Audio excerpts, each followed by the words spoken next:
Bible study with Srujan సఖీవ్ కార్యక్రమానికి స్వాగతం. ఇవాళ మనం ఈ బైబిల్ స్టడీలో భాగంగా 6వ అధ్యాయాన్ని ధ్యానించబోతున్నాం. మనం ఇదివరకే 5 అధ్యాయాలను ఒకదాని తర్వాత ఒకటి వివరించుకుంటూ వచ్చాము. సో ఎవరైనా ఈ వీడియోను మొదటిసారి చూస్తున్నట్లయితే ముందుగా వివరించినటువంటి 5 అధ్యాయాలను చూసినట్లయితే దీని మీద మీకు కొంచెం పట్టు వస్తుంది. సో ఈ 6వ అధ్యాయం కూడా మనం యేసుక్రీస్తు కొండ మీద చేసినటువంటి ప్రసంగంలో భాగంగానే నేర్చుకుంటాము. యేసుక్రీస్తు కొండ మీద చేసినటువంటి ప్రసంగంలో మొత్తం ఈ మత్తయి సువార్తలో 3 అధ్యాయాలుగా విభజించినట్లుగా మనం చూస్తున్నాం. 5, 6, 7 ఈ 3 అధ్యాయాలు కూడా కొండ మీద ప్రసంగాన్ని గురించే చెబుతూ ఉన్నాయి. 5వ అధ్యాయంలో ఆయన కొండ మీద ప్రసంగం ప్రారంభమైంది. అందులో మొట్టమొదటిగా ఆయన బియాటిట్యూడ్స్ అనగా అష్టభాగ్యాల గురించి మాట్లాడాడు. దాని తర్వాత కొన్ని లీగల్ అంశాలను ఆయన టచ్ చేశాడు. ఆ లీగల్ అంశాలు యూదుల్లో ఎలా ఉండేవి, వాటిని యేసుక్రీస్తు ఎలా చేంజ్ చేశాడు అనే విషయాల గురించి మనం చర్చించాము. ఇప్పుడు 6వ అధ్యాయం గురించి మాట్లాడబోతూ ఉన్నాము. 6వ అధ్యాయంలో ఈయన కొన్ని స్పిరిచువల్ థింగ్స్ని టచ్ చేశాడు. దానికి ముందుగా లీగల్ అంశాలు, ఇప్పుడు స్పిరిచువల్ థింగ్స్ని టచ్ చేస్తూ ఉన్నాడు. ఈ స్పిరిచువల్ థింగ్స్ టచ్ చేయడానికి మూల కారణం ఏంటంటే ఆ రోజుల్లో ఉన్నటువంటి కొన్ని మూఢాచారాలు కావచ్చు, అదేవిధంగా ఈ రోజుకి కూడా కొన్ని మనకు తెలియకుండానే కొనసాగుతూ ఉంటాయి. వాటిని కూడా ఇందులో ఇంక్లూడ్ చేయొచ్చు అనే విషయాన్ని మీరు గుర్తించాల్సి ఉంది. ఈ 6వ అధ్యాయం మొదటి భాగంలో ఆయన దాన ధర్మాల గురించి మాట్లాడాడు. దాన ధర్మాల గురించి మాట్లాడుతూ ఆయన అంటున్నాడు, మనుష్యులకు కంటబడుటకై వారి ఎదుట మీ భక్తి కార్యాలను చేయొద్దు. ఒకవేళ మీరు అట్లా చేస్తే దేవుని నుంచి మీరు ఎటు బహుమానంను పొందలేడు అని అన్నాడు.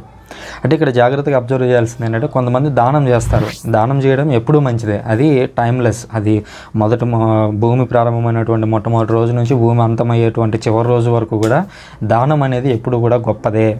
అయితే అది మనుష్యుల కంటబడుటకై, మనుష్యుల మెప్పు పొందడానికై దాన్ని చేస్తూ ఉన్నారేమో అనేటువంటి విషయాన్ని గురించి మీరు జాగ్రత్త పడాలి. ఒకవేళ జాగ్రత్త పడకపోతే దేవుడి నుంచి మీరు బహుమానం పొందలేరు అనే విషయాన్ని యేసుక్రీస్తు చెబుతూ ఉన్నాడు. ఎందుకనంటే 2వ వచనంలో ఆయన క్లారిటీ ఇస్తున్నాడు. ప్రజల పొగడ్తలను పొందుటకై ప్రార్థనా మందిరంలోనూ వీధుల్లోనూ డాంబికులు చేయనట్లు నీవు నీ దాన ధర్మములను మేళతాళాలతో చేయవలదు. వారు అందుకు తగిన ఫలమును పొంది ఉన్నారు అని నేను మీతో వక్కానించుచున్నాను. ఎందుకని అట్లా చేయొద్దు అనేదానికి యేసుక్రీస్తు ఇప్పుడు రీజన్ ఇచ్చాడు. ఆ రీజన్ ఏంటంటే మొట్టమొదటి శతాబ్దంలో యేసుక్రీస్తు జీవిస్తున్నటువంటి ఆ కాలంలో దాన ధర్మాలు ఎలా జరిగేవి అనేటువంటి ఆ బ్యాక్గ్రౌండ్ను మనం అర్థం చేసుకోవాలి. అప్పట్లో యూదులు సినగోగులు అనేటువంటి ప్రార్థనాలయాల్లో ప్రార్థనలు చేసేవారు. ఆ సినగోగుల్లో ఉండేటువంటి ప్రధాన అధికారులు అయితేనేమి, అదేవిధంగా ఇతర డబ్బులు బాగా ఉన్నటువంటి వ్యక్తులు అయితేనేమి, వాళ్ళు ఏం చేస్తారంటే మనం పెళ్ళిళ్ళప్పుడు పెళ్లి కొట్టుకుని పెళ్లి కూతురుని తీసుకెళ్ళటానికి ఈ డప్పులు కొట్టుకుంటూ పీకలు మోగించుకుంటూ తీసుకెళ్తారు. సో అట్లాగే అప్పట్లో దాన ధర్మాలు ఎవరైనా పెద్ద దాన ధర్మం చేయబోతున్నారంటే బాకాను ఊదుకుంటూ అతన్ని తీసుకెళ్ళి ఆ డబ్బును పేదలకు కానివ్వండి, ఆ తర్వాత చర్చిలో అంటే అప్పట్లో ఉన్నటువంటి సినగోగులో కానీ ఇచ్చేవాళ్ళు అనమాట. సో దీన్ని యేసుక్రీస్తు అబ్జర్వ్ చేసి అంటూ ఉన్నాడు, మీరు మనుషుల మెప్పు పొందడానికి బాకాలు ఊదుకుంటూ, శబ్దాలు చేసుకుంటూ, డప్పులు కొట్టుకుంటూ, వీధుల్లో డాంబికాలు చేసుకుంటూ మీరు అట్లాంటి ప్రయత్నాలు మీరు చేయవద్దు. ఎందుకంటే మీరు అట్లా చేసినట్లయితే దేవుడి నుంచి బహుమానం పొందలేరు అని చెబుతూ ఒక కీలక విషయాన్ని ఇక్కడ చెప్పాడు యేసుక్రీస్తు. ఏమని అన్నాడంటే 3వ వచనంలో, నీవు దానం చేయనప్పుడు నీ కుడి చేయి చేయనది నీ ఎడమ చేతికి తెలియకుండానట్లు రహస్యంగా చేయము. ఇది ఎంత అంటే ఎక్స్ప్రెషన్లో ఒక మ్యాక్సిమం ఉపమానం ఎలా ఉంటుంది అనడానికి ఇది ఒక ఉదాహరణ. ఇప్పుడు నేను ఈ చేతితో డబ్బులు ఇస్తూ ఉన్నాను అని అంటే అది చేతికి కాదు తెలిసేది, యాక్చువల్గా అది బ్రెయిన్కి తెలుస్తుంది లేదా మన మనసుకు తెలుస్తుంది. కానీ యేసుక్రీస్తు ఇక్కడ ఏమంటున్నాడంటే నువ్వు కుడి చేతితో ఇస్తుంటే ఎడం చేతికి తెలియనియొద్దు, ఎడం చేతితో ఇస్తుంటే కుడి చేతికి తెలియనియొద్దు. అంటే దాని అర్థం ఏంటంటే నీ కుడి చేతికి కూడా తెలియనంతగా నువ్వు దానం చేయాలి. అట్లాంటిది నువ్వు మనుషుల మధ్యలోకి వెళ్ళిపోయి డప్పులు కొట్టుకుంటూ ఇవ్వడం కాదు అనేటువంటి ఒక విషయాన్ని అత్యున్నత స్థాయిలో వివరించి చెబుతూ ఉన్నాడు అనేటువంటి విషయాన్ని మనం ఇక్కడ గుర్తించాల్సి ఉంది. అదేవిధంగా 4వ వచనం చూసినట్లయితే, అట్లైన రహస్య కార్యములలా గుర్తించు, నీ తండ్రి నీకు బహుమానమును వసగును. రహస్యముగా చేయము. రహస్యంగా చేస్తే రహస్య కార్యాలను గుర్తించేటువంటి తండ్రి. ఇక్కడ సీక్రెట్ అనేటువంటి మాటను అర్థం చేసుకోవాలి, బాగా అబ్జర్వ్ చేయాలి. ఎందుకంటే యేసుక్రీస్తు ఈ సీక్రెట్ అనేటువంటి మాటను మళ్ళీ ఉపయోగించబోతున్నాడు. మొట్టమొదటిగా ఏమన్నాడంటే ఎడమ చేతికి తెలియకుండా సీక్రెట్గా ఇవ్వండి అని అన్నాడు. రెండోది ఏమంటున్నాడంటే నీవు చేసేటువంటి సీక్రెట్ కార్యాలని సీక్రెట్గా గమనించేటువంటి తండ్రి నీకు బహుమానాన్ని ఇస్తాడు అని చెబుతున్నాడు. ఇక్కడ మనం బాగా అబ్జర్వ్ చేయాల్సినటువంటి విషయం ఇంకొకటి ఏంటంటే మనం ఎప్పుడైతే ఇతరులకు సహాయం చేస్తామో మనకు తగినటువంటి ప్రతిఫలం ఉంటుంది. అది ఈ లోకంలో ఉంటుందా లేదా పరలోకంలో ఉంటుందా అనేది రాబోయేటువంటి వచనాల్లో మనం అర్థం చేసుకుంటాం. బట్ ఒక విషయం అయితే యేసుక్రీస్తు స్పష్టం చేస్తున్నాడు, ఎప్పుడైతే నువ్వు మంచి పనులు అనేవి చేస్తావో దానికి తప్పకుండా ప్రతిఫలం అనేది ఉంటుంది అనేది యేసుక్రీస్తు స్పష్టం చేయదలుచుకున్నాడు. ఇక రెండవది చూసినట్లయితే ప్రార్థనా విధానము. మొట్టమొదటిగా దానం ఎలా చేయాలి అనే దాని గురించి దాన విధానంలో యేసుక్రీస్తు వివరించాడు. ఇప్పుడు ప్రార్థన ఎలా చేయాలనేటువంటి విషయం గురించి మనకు నేర్పిస్తూ ఉన్నాడు. ఆయన ఏమంటున్నాడంటే, కపట భక్తుల వరే మీరు ప్రార్థన చేయవద్దు, ప్రార్థన మందిరాల్లో వీధుల మలుపుల్లో నిలవబడి జనులు చూసుటకై ప్రార్థనలు చేయుట వారికి ప్రీతి, వారికి తగిన ప్రతిఫలం లభించనని మీతో వక్కానించుచున్నాను. ఇక్కడ ఏమంటున్నాడంటే యేసుక్రీస్తు, కొంతమంది భక్తులు ఏం చేస్తారంటే ప్రజల ఎదుట వారు మెప్పును పొందడం కోసం ప్రజల ఎదుటగా నిలబడి వారు ప్రార్థనలు చేస్తూ ఉంటారు, గట్టిగా మాట్లాడుతూ ఉంటారు, తమ పరిజ్ఞానం భాషా పరిజ్ఞానం అంతా ఉపయోగించి ప్రార్థనలు చేస్తూ ఉంటారు. అటువంటి ప్రార్థనలు మీరు చేయవద్దు. ఇప్పటికీ మనం చూస్తూనే ఉంటాం, కొంతమంది బోధకులు ప్రేయర్స్ ఎలా చేస్తూ ఉంటారంటే కొన్ని క్లిష్టమైనటువంటి పదాలను వాడుతూ ఉంటారు. ఆ పదాలు ఎలా ఉంటాయంటే అసలు ముందుగా వినేవాడికి ఆ పదాలు అర్థం కావు కొన్నిసార్లు. అట్లాంటి పదాలను ఉపయోగించి ప్రేయర్స్ చేస్తూ ఉంటారు. అంతేకాకుండా వీధి మలుపుల్లో నిలబడి జనులు చూచుటకై అట్లాగా వాళ్ళు ప్రార్థనలు చేయడం వాళ్ళకి ఇష్టం అంట. అంటే ఇప్పుడు నా ప్రార్థన దేవుడు వింటున్నాడా లేదా అనేది కాదు వాళ్ళకి కావాల్సింది, నా ప్రార్థన ప్రజలు వింటున్నారా లేదా, ప్రజలు నన్ను మెచ్చుకుంటారా లేదా ప్రార్థన చూసి అనేది వాళ్ళలో ఉన్నటువంటి ఒక ఆశ అనమాట. అందుకు యేసుక్రీస్తు ఈ విధంగా చెబుతున్నాడు 6వ వచనంలో, ప్రార్థనలు చేయనప్పుడు నీవు నీ గదిలో ప్రవేశించి తలుపులు మూసుకొని అదృశ్యుడై ఉన్నటువంటి నీ తండ్రిని ప్రార్థింపము, అట్లయినా రహస్య కార్యములను గుర్తించు, నీ తండ్రి నీకు తగిన బహుమానము నొసుగును. ఇక్కడ యేసుక్రీస్తు మళ్ళీ రహస్యం అనేటువంటి పదాన్ని ఉపయోగించాడు. ఏమంటున్నాడంటే దానం అనేది రహస్యంగా చేయండి, రెండోది ప్రార్థన అనేది రహస్యంగా చేయండి. దానం అనేదాన్ని మీరు రహస్యంగా చేసినట్లయితే రహస్య కార్యాలను చూసేటువంటి తండ్రి మీకు ప్రతిఫలాన్ని ఇస్తాడు. ప్రార్థన మీరు రహస్యంగా చేసినట్లయితే రహస్య కార్యాలను గుర్తించేటువంటి తండ్రి మీకు బహుమానాలను ఇస్తాడు అనేటువంటి విషయాలను యేసుక్రీస్తు స్పష్టం చేస్తున్నాడు. రహస్యం అనేటువంటి ఆ మాటలోనే ఒక విషయం మనకు స్పష్టమవుతుంది. అదేంటంటే మీరు మనుషుల మెప్పు పొందడానికి ప్రయత్నించవద్దు అనేది ఇక్కడ యేసుక్రీస్తు చెబుతున్నాడు అనే విషయాన్ని గుర్తించాలి. ఇంకో విషయం ఏమన్నాడంటే ప్రార్థన చేసేటప్పుడు నీ తలుపులు ముయ్యి అన్నాడు. ఇప్పుడు జాగ్రత్తగా అబ్జర్వ్ చేద్దాము. మన ఇళ్లల్లో అందరికీ 2 గదులు ఉండకపోవచ్చు. అంతేగాక ప్రత్యేకించి యేసుక్రీస్తు ఈ మాట చెప్పినటువంటి ఆ రోజుల్లో అప్పుడు 2 గదులు ఉండడం అనేది దాదాపు అసాధ్యం. ఒకటే గది ఉండేది, లేదా రెండో గది కొంతమంది మిడిల్ క్లాస్లో కొంచెం అబవ్ ఉండే వాళ్ళకి మాత్రమే 2 గదులు ఉండేటువంటి కుటుంబం ఇల్లు అనేది ఉండేది. సో ఆ 2 గదుల ఇంట్లో ఒక ఇంట్లో వీళ్ళు వెళ్ళి ప్రార్థన చేసుకుంటుంటే అక్కడ జీవించడం అనేది కష్టసాధ్యమైనటువంటి పని. మరి అట్లాంటి నేపథ్యంలో యేసుక్రీస్తు ఎందుకని తలుపులు మూసుకొని అంటున్నాడు అనే విషయాన్ని మనం ఇక్కడ అబ్జర్వ్ చేయాలి. దాని అర్థం ఏంటంటే నువ్వు గదిలోకి వెళ్ళి లిటరల్గా తలుపులు వేసుకోమని ప్రేయర్ చేయడం అని అది కాదు. మనం ఆ కోణంలోంచి అర్థం చేసుకోకూడదు. ఆ రోజుల్లో ఇజ్రాయేలీలు ప్రార్థనలు చేసుకోవడానికి 2 స్థలాలు ఉండేవి. ఒకటి ఏంటంటే వాళ్ళ ఇంట్లో 2 గదులు ఉంటే ఒక గదిలోకి వెళ్ళి ప్రార్థన చేసుకోవాలి, లేదా రెండోది సినగోగులు అనేటువంటి ఆ ప్రార్థన ఆలయాల్లోకి వెళ్ళి చేసుకోవాలి. సినగోగు అంటే అక్కడ ప్రజలందరూ వస్తారు. సో అక్కడ ఒంటరిగా ప్రార్థించడం అనేది ఇంపాసిబుల్.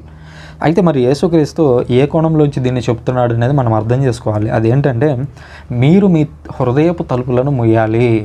అంటే నువ్వు ప్రేయర్ చేసేటప్పుడు నువ్వు దేని గురించి ఆలోచించటం కాదు. నేను ఈరోజు ప్రేయర్ చేస్తూ ఉంటాను, మళ్ళీ రేపు ఉదయం ఏం టిఫిన్ తినాలా అని చెప్పి ఆలోచిస్తుంటా. మరి అంటే అప్పుడు ఏమవుతుంది, డిస్ట్రాక్ట్ అవుతుంది. నువ్వు తలుపులు తెరిచిపెట్టావు, నువ్వు రేపటికి తలుపులు తెరిచిపెట్టావు, రేపటి తిండికి తలుపులు తెరిచిపెట్టావు, లేదా ఇంకో ఏదో విషయం మీద తలుపులు తెరిచిపెట్టావు. అట్లా కాదు. నీ హృదయం అనేదానికి ఒకటే ద్వారం ఉండాలి. ఆ ద్వారాన్ని నువ్వు మూసేయాలి. మూసేసినప్పుడు రహస్య కార్యములను గుర్తించు నీ తండ్రి. అందుకనే చూడండి, తలుపులు మూసేస్తే దేవుడు ఎక్కడి నుంచి చూస్తాడు అనేటువంటి డౌట్ మీకు రావచ్చు. కానీ యేసుక్రీస్తు అంటున్న రహస్య కార్యములను చూసు నీ తండ్రి. నువ్వు హృదయాన్ని మూసేసి, అనగా ఈ లోకంతో నీ హృదయాన్ని మూసేసి నువ్వు ప్రార్థన చేయడం నేర్చుకోవాలి.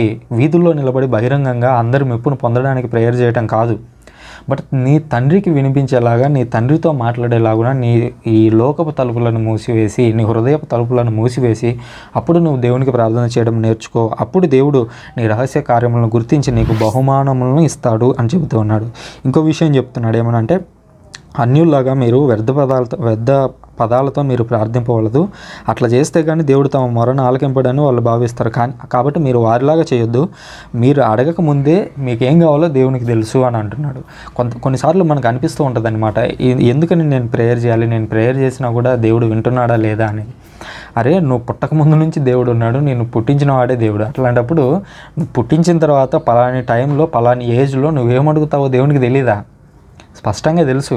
అంటే నువ్వు అడగబోయేది కూడా దేవునికే తెలుసు. కాబట్టి నువ్వు బీటింగ్ అరౌండ్ ద బుష్ అంటాను చూడండి, సూటిగా చెప్పకుండా దేవుడా నాకు రేపు అదిగో దాంట్లో నాకు ఈ లాభంగా, ఇట్లా విషయం చెప్పాలన్నమాట సూటిగా దేవునికి. విషయం చెప్పకుండా దాన్ని చుట్టూ తిప్పి చెప్తూ ఉంటారు. సో మీరు అట్లా చేయొద్దు.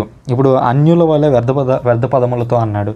ఇది ఆ రోజుల్లో ఉన్నటువంటి ఇతర జాతుల వారికి సంబంధించి యేసుక్రీస్తు చెబుతున్నటువంటి మాట. వాళ్ళు ఏం చేస్తారంటే దేవుణ్ణి ప్రసన్నం చేసుకోవాలంటే దేవుణ్ణి పొగడాలి అని అనుకుంటారు. ఇప్పుడు ఈవెన్ మన క్రిస్టియానిటీలో కూడా చూస్తాం. అది ఎట్లా ఉంటుందంటే ఒక వ్యక్తి అనేవాడు ప్రేయర్ చేస్తూ ఉన్నప్పుడు ఎట్లా ప్రేయర్ చేస్తాడంటే, పరలోకమందున్న మా తండ్రి, మా ప్రభువా, పరలోక భూలోకాలను సృజించిన దేవా, ప్రియాతి ప్రియమైన తండ్రి, మనుషులందరినీ సృష్టించిన దేవా, నక్షత్రాలను చేసిన దేవా, నీకు వందనమయ్యా. అంటే ఏంటంటే వాళ్ళు దేవుణ్ణి ఒక మాటతో అడ్రస్ చేయరు. దేవునికి ముందు ఒక 100 టైటిల్స్ ఇస్తారు. ఆ 100 టైటిల్స్ ఇచ్చి ఏం చేస్తారంటే దేవుణ్ణి ప్లీజ్ చేయడానికి ట్రై చేస్తారు. అంటే దేవుణ్ణి ప్రసన్నం చేసుకోవటానికి, పొగడటానికి ట్రై చేస్తారు. అరే నువ్వు దేవుణ్ణి ఒక మాటతో పొగిడితే సరిపోతుంది. నువ్వు 100 పదాలను ఉపయోగించి ఆయన పొగడాల్సినటువంటి అవసరం ఏముంది అనేది యేసుక్రీస్తు చెప్తున్నాడు. ఎట్లా చెప్తున్నాడు మీరు అనొచ్చు, దేవుణ్ణి పొగడటంలో తప్పేముంది అని. అందుకనే యేసుక్రీస్తు అంటున్నాడు, మీరు ఇట్లు ప్రార్థించండి. 9వ వచనంలో అంటున్నాడు. ఇది పరలోక ప్రార్థన యొక్క వివరణ. బాగా అర్థం చేసుకోవడానికి ట్రై చేయండి. మీరు ఇట్లు ప్రార్థింపుడు అని అంటున్నాడు. అంటే ఇట్లా ప్రార్థన చేయండి అని చెప్తున్నాడు. అందులో ఏమన్నాడు ఆయన? పరలోకమందున్న మా తండ్రి అన్నాడు. పరలోకమందున్న మా తండ్రి ఒక్క మాటనే ఉపయోగించాడు. కానీ మనం ఈ రోజుల్లో ఏం చేస్తాం? పరలోకమందున్న మా తండ్రి, గొప్ప దేవుడా, మా తండ్రి, ఇట్లా 1, 2 కాదు, ఇంకా నోటికి ఎన్ని పదాలు వస్తాయో అన్నీ అసలు విషయం చెప్పకముందే దేవునికి ఇంకా పొగడటానికి ప్రయత్నిస్తూనే ఉంటాం. ఇది ఒక రకంగా చూడటానికి నా అంచనా ప్రకారం దేవుడికి కూడా విసుగు వస్తుంది, చిరాకు వస్తుంది. ఎందుకని వీడు ఇంతగా పొగడటానికి ట్రై చేస్తున్నాడు? అసలు ఇంకా మన మానవ లాంగ్వేజ్లో చెప్పాలంటే వీడెందుకు నాకు బిస్కెట్లు వేస్తున్నాడు? వీడికి ఏం కావాలో నాకు తెలుసు. అట్లాంటప్పుడు వీడు నాకు బిస్కెట్స్ ఎందుకు వేయాలి అని దేవుడు భావిస్తాడేమో అని నా వ్యక్తిగత అభిప్రాయం. అందుకని యేసుక్రీస్తు కూడా ఏమంటున్నాడంటే, పరలోకమందున్న మా తండ్రి అని ఒక మాటతో మీరు ఆయన్ని అడ్రస్ చేయండి చాలు. ఎందుకని మీరు 10 పదాలను ఉపయోగించి వ్యర్థ పదాలతో అన్యుల్లాగా మీరు ఎందుకు అట్లా ప్రేయర్స్ చేస్తారు? ఒక పదాన్ని ఉపయోగించండి చాలు. లేదా మా తండ్రి అనండి, లేదా నన్ను సృష్టించిన నా తండ్రి అనండి. మీరు ఏ పదాన్ని ఉపయోగిస్తారో ఉపయోగించుకోండి. బట్ దాన్ని ఒక 10-15 టైటిల్స్తో దేవుణ్ణి అడ్రస్ చేసి విసిగించొద్దు ప్రేయర్లో. సింపుల్గా, సూటిగా, సుత్తి లేకుండా చెప్పండి. అదేదో యాడ్ ఉంటుంది కదా, 7up నాకు ఎగ్జాక్ట్ గుర్తులేదు, స్ప్రైటా, అది ఏమని ఉంటుందంటే స్ట్రైట్గా చెప్పండి, సుత్తి లేకుండా అని చెప్పి. సో అట్లా మన ప్రేయర్ అనేది సూటిగా ఉండాలి అనే విషయాన్ని ఇక్కడ యేసుక్రీస్తు నేర్పిస్తూ ఉన్నాడు. మీరు ఇట్లు ప్రార్థింపుడు, పరలోకమందున్న మా తండ్రి, మీ నామము పవిత్రపరచబడును గాక. ఇక్కడ 2 విషయాలను యేసుక్రీస్తు స్పష్టం చేస్తున్నాడు. అదేంటంటే పరలోకమందున్న మా తండ్రి అంటే దేవుడు అనేవాడు ఎక్కడ ఉన్నాడు అనే విషయాన్ని చెప్తున్నాడు. పరలోకంలో ఉన్నాడు. మరి పరలోకం అంటే ఏంటి? మనం ముందుగానే చెప్పుకున్నాం 4వ అధ్యాయంలో యేసుక్రీస్తు వచ్చి అంటాడు, పరలోక రాజ్యం సమీపించింది కాబట్టి మీరందరూ మారు మనసు పొందండి అంటే. పరలోక రాజ్యం అంటే ఏంటి? పరలోక రాజ్యం ఇన్ ద సెన్స్ ఏదైతే దేవుడు మనకు నేర్పిస్తాడో, ఏ ఆజ్ఞలను అయితే ఇస్తాడో, ఏ నైతిక నియమాలను అయితే ఇస్తాడో, ఆ నైతిక నియమాలు ఎక్కడైతే పాటించబడుతూ ఉంటాయో అదే పరలోక రాజ్యం.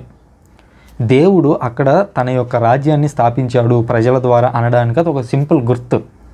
అందుకనే యేసుక్రీస్తు అంటున్నాడు, పరలోకమందున్న మా తండ్రి అంటున్నాడు. అంటే దేవుడు ఎక్కడో లేడు అనేదో. పరలోకం అంటే ఇప్పుడు కాస్మోస్, ఈ ఆకాశం ఉంది, ఆకాశం అంతా దాటిపోయిన తర్వాత ఉన్నాడా? లిటరల్గా చెప్పాలంటే చిన్నప్పుడు మనం ఏమనుకునే వాళ్ళం, పైకెత్తి చూసి ఇదిగో దేవుడు ఆ పైన ఉన్నాడు అని అనుకుంటాం. మరి ఇప్పుడు అక్కడి వరకు రాకెట్లు వెళ్తున్నాయి, అక్కడ దేవుడు కనిపించట్లేదు. ఈ రోజు కాదు, ఇంకొక 50 సంవత్సరాలు, ఇంకొక 100 సంవత్సరాలు వెళ్ళిన తర్వాత ఈ విశ్వం మ్యాక్సిమం ఎంత ఉందో ఆ విశ్వంలో కనీసం ఒక 50% అయినా కూడా రాకెట్లు కానివ్వండి, ఇతర ఏవో ఒక ఉపగ్రహాలు అవో ఇవో వెళ్ళేంత సీన్ అయితే ఉంది. మానవాళికి అంత దేవుడు ఆ నాలెడ్జ్ ఇచ్చాడు. సో అంత దూరం వెళ్ళినా కూడా దేవుడు కనిపించట్లేదు. అంటే దేవుడు అనేవాడు లిటరల్గా ఒక ఆకాశాన్ని తయారు చేసుకొని ఒక చుక్కల మధ్యలో లేడు ఆయన. బట్ ఆయన మన మధ్యలో ఉన్నాడు. ఎందుకంటే ఆయన అన్ని చోట్ల ఉండగలడు. ఆయన సర్వాంతర్యామి, అన్ని చోట్ల ఆయన ఉండగలడు. అందుకని యేసుక్రీస్తు అంటాడు చూడండి, ఎక్కడ 2-3 ఉండి నా నామమున ప్రార్థిస్తారో నేను అక్కడ ఉన్నాను అన్నాడు. అంటే దాని అర్థం ఏంటి? పరలోక రాజ్యం ఎక్కడుంది? పరలోకమందున్న మా తండ్రి అంటే ఇప్పుడు నేను సృజన అనేటువంటి వ్యక్తి నేను ప్రేయర్ చేసేటప్పుడు పరలోకమందున్నటువంటి మా తండ్రి అని నేను అన్నాను అని అంటే దేవుడు అక్కడ ఆల్రెడీ ప్రత్యక్షమై ఉన్నాడు. అప్పుడు పరలోక రాజ్యం అంటే ఏంటి?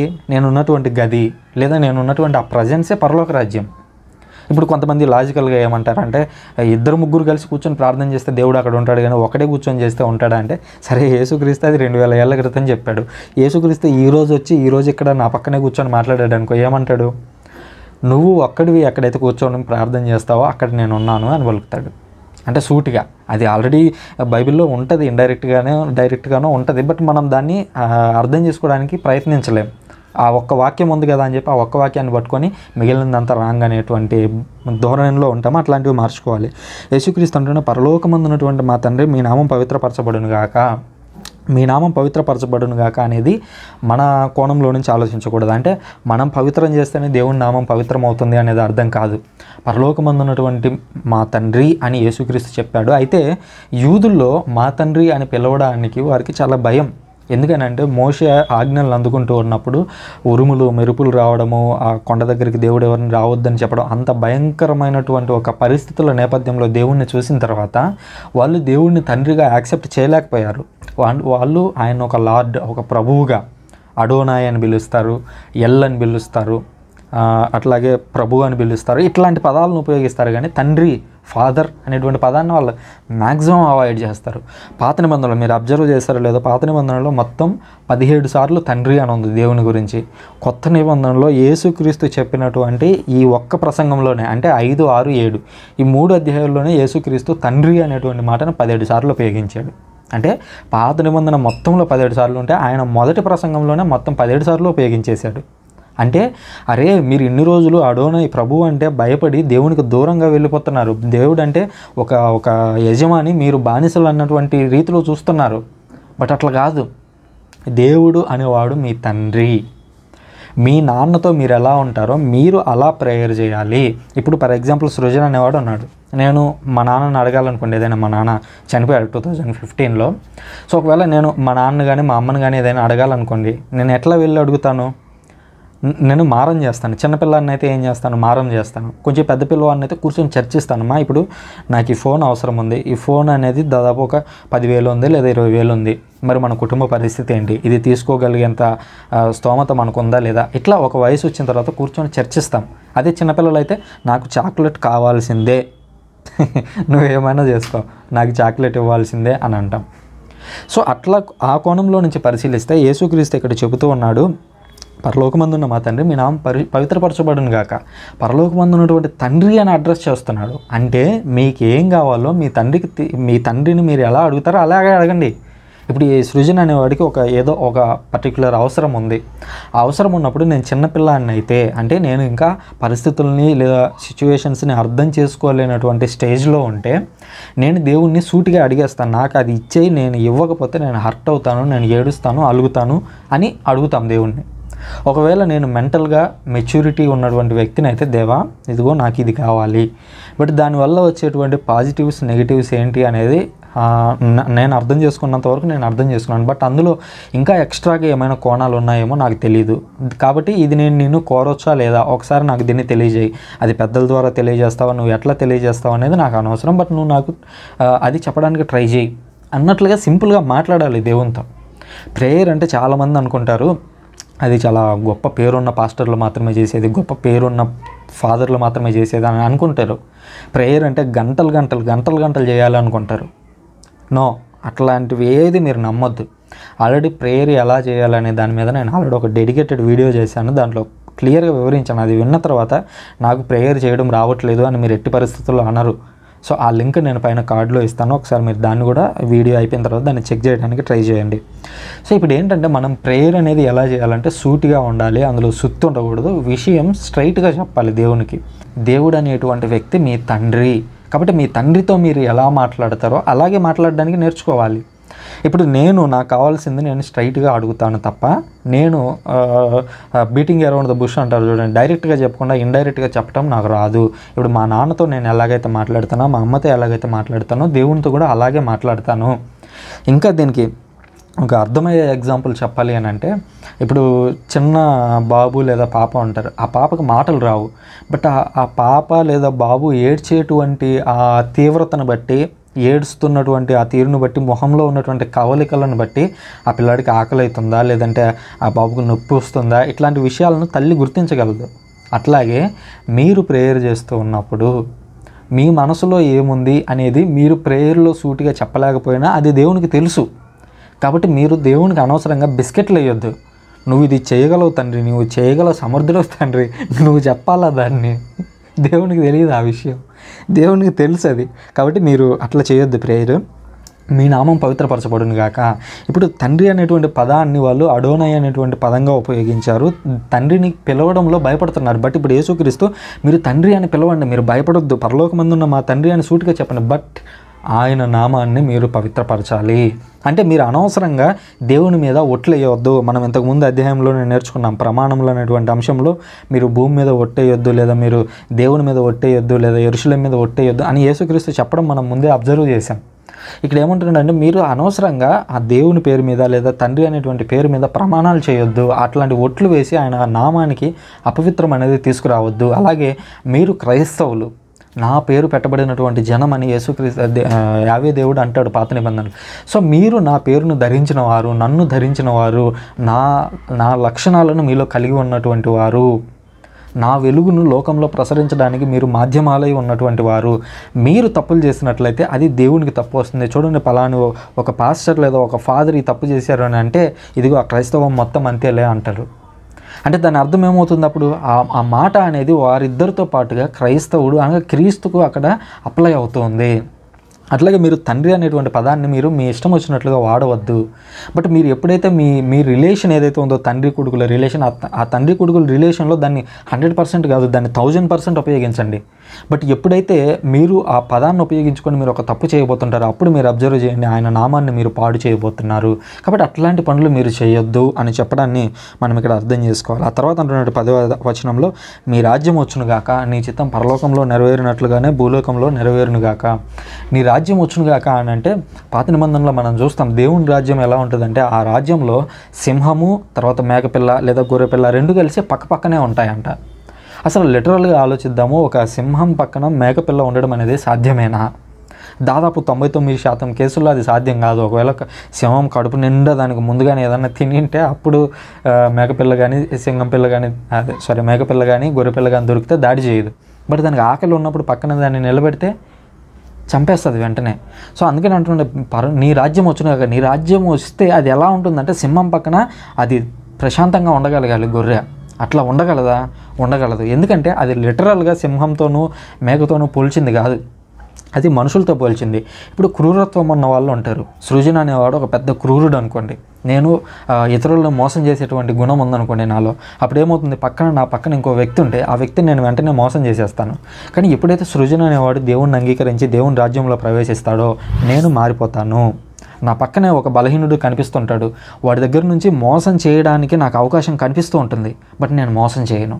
ఎందుకు చేయనంటే నాలో నైతిక నియమాలు అనేవి దేవుడు నా హృదయం మీద ఆల్రెడీ రాశాడు. రాయడం వల్ల ఏమవుతుంది, నేను ఆ తప్పు చేయడానికి వెనుకాడుతున్నాను, ఆ తప్పు నాకు చేయాలి అని అనిపించదు. అప్పుడు ఏమవుతుంది, నేను సింహం, పక్కన ఉన్నవాడు గొర్రె, అంటే వాడికి ఏం తెలియదు, బట్ నేను వాడిని మోసం చేయలేదు. అంటే అప్పుడు ఏమైంది, పరలోక రాజ్యం అనేది నాలో నివసిస్తూ ఉంది, నేను ఉన్నటువంటి ప్రదేశంలో నివసిస్తూ ఉంది అనేటువంటి విషయాన్ని గుర్తించాలి. అదేవిధంగా అంటున్నాడు, నీ చిత్తం పరలోకంలో ఎలాగైతే జరుగుతుందో భూలోకంలో అలాగే జరగాలి. పరలోకంలో ఏం జరుగుతుంది? పరలోకంలో లిటరల్గా అంటే మనకు తెలిసినటువంటి ప్రకారంగా ఆలోచిస్తే పరలోకంలో దేవదూతలు ఉంటారు. దేవదూతలకి దేవుడు ఏదైనా మాట చెప్తే వాళ్ళు వెంటనే తూచా తప్పకుండా పాటిస్తారు. సో అట్లాగే భూమి మీద దేవుడు ఏదైనా ఆజ్ఞ ఇచ్చినప్పుడు లేదా దేవుడు ఏదైనా చేయమని చెప్పినప్పుడు అది వెంటనే చేయగలిగేలాగా మన మనసులో మారాలి అనేది యేసుక్రీస్తు ఇక్కడ చెప్తున్నాడు అనే విషయాన్ని మనం అర్థం చేసుకోవాలి. పరలోకంలో ఆయన చిత్తం ఎట్లాగైతే జరుగుతుందో భూలోకంలో అలాగే జరగాలి. అలాగే జరగాలంటే ఏం జరగాలి? మన మనసు మారాలి, మన హృదయం పరివర్తనం చెందాలి. హృదయ పరివర్తన చెందితే దేవుడు ఏవైతే ఆజ్ఞలు ఇచ్చాడో ఆ ఆజ్ఞలను మనం 100% పాటించడానికి ప్రయత్నిస్తాం.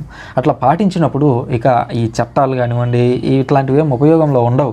ఎందుకంటే మనందరం కూడా మంచిగానే ఉంటాం. ఇప్పుడు సృజన అనేవాడు ఒక దొంగతనం చేస్తేనే ఆ చట్టం అనేది అక్కడ వెలుగులోకి వస్తుంది. ఇప్పుడు నేను దొంగతనం చేయకుండా మంచిగానే ఉన్నాను అనుకోండి, నా మీద ఏ చట్టం ప్రయోగించలేరు.